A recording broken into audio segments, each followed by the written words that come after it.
This is Greg Troutwine with Maritime Reporter TV, and we're very pleased to be joined by Emily Stausbøll of Xeneta to discuss the most recent statistics coming from the global container shipping sector. Emily, we truly appreciate your time. Every month it seems like rates in the container shipping sector cannot get any worse, but then it does. And with news that the Xeneta shipping index fell 9.5% in June, hitting a new two-year low. In the broad overview to start, what do you see when you look at the container shipping sector holistically today? Well, thanks for having me. I think I'll just pick up on your question when you say things are getting worse in container shipping, right? Many of our customers are shippers, and for them, things are looking up, right? They're paying less than they have been for a long time. Schedule reliability is improving. For them, everything's on the up. But it's clear that for carriers and for many freight forwarders, they're struggling completely differently. No, clearly we're seeing a big drop in demand. I think we're about 5% down in the first couple of months of the year. And supply, on the other hand, is continuing to go up, right? If you compare demand in 2019, it's flat, basically, it's slightly down even, whereas supply has increased by 12%. And that's kind of where we then get to our XSI, our shipping index, which, just for a little bit of context, represents all the valid long-term trades or long-term contracts. So the decrease is maybe just as much a reflection of the older long-term contracts expiring and being replaced by much lower ones. So not only do you have the new low rates coming in, but you've also got the old ones being taken out of the average. So that's on the long-term rates. We are seeing certain trades where spot rates are starting to increase again, but the exercise is a really good measure of how much a carrier is actually earning on the contracts, on the volumes they move on the long-term rates, and a good proxy for their general earnings. And that's what we're also starting to see in Q2 results, that their average rates are just collapsing.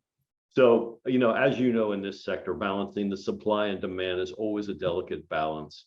And when rates soared at the start of the pandemic in 2020, so too did the order for new ships. Can you give an overview of the tonnage that will enter the market through the end of 2023 with insights on how this increased capacity could impact the rates?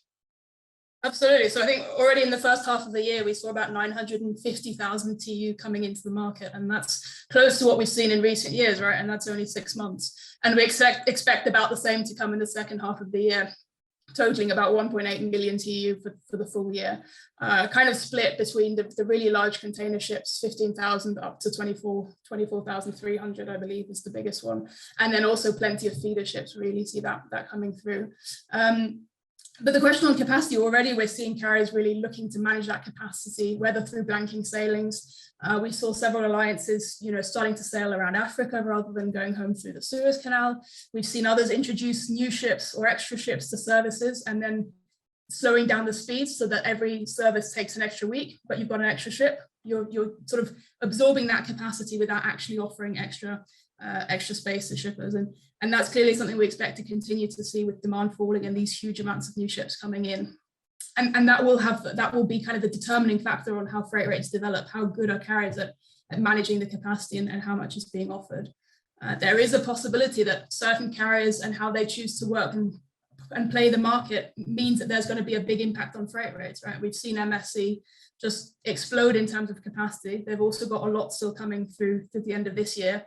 And they're looking to a future past the 2M alliance. So there is the possibility of a kind of price war and volumes chasing, lowering spot rates, lowering long-term rates. But we really expect that actually carriers, so far this year, they've managed to constrain that capacity a little bit and expect them to continue doing so through the end of the year and next year, where we expect actually deliveries to be even higher and fleet growth to be even higher. When you look at the markets by region, where do you see the most pain in the coming months, and where do you see glimmers for hope?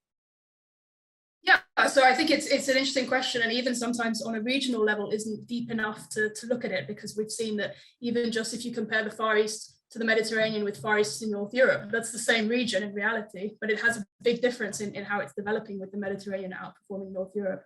I think it's clear we've seen East-West trades perform much worse than your classic North-South trades. Some carriers are far more exposed to East-West trades and suffering much more.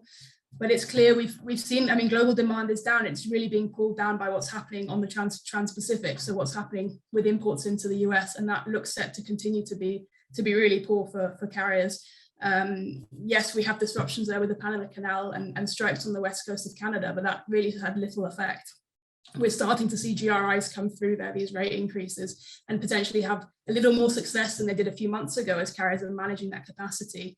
But yeah, these north-south, these slightly smaller trades so far are doing better. Then the question becomes, as this new capacity is introduced, there will be ships moving off the major trades onto the smaller ones and increasing capacity there and putting pressure on freight rates there.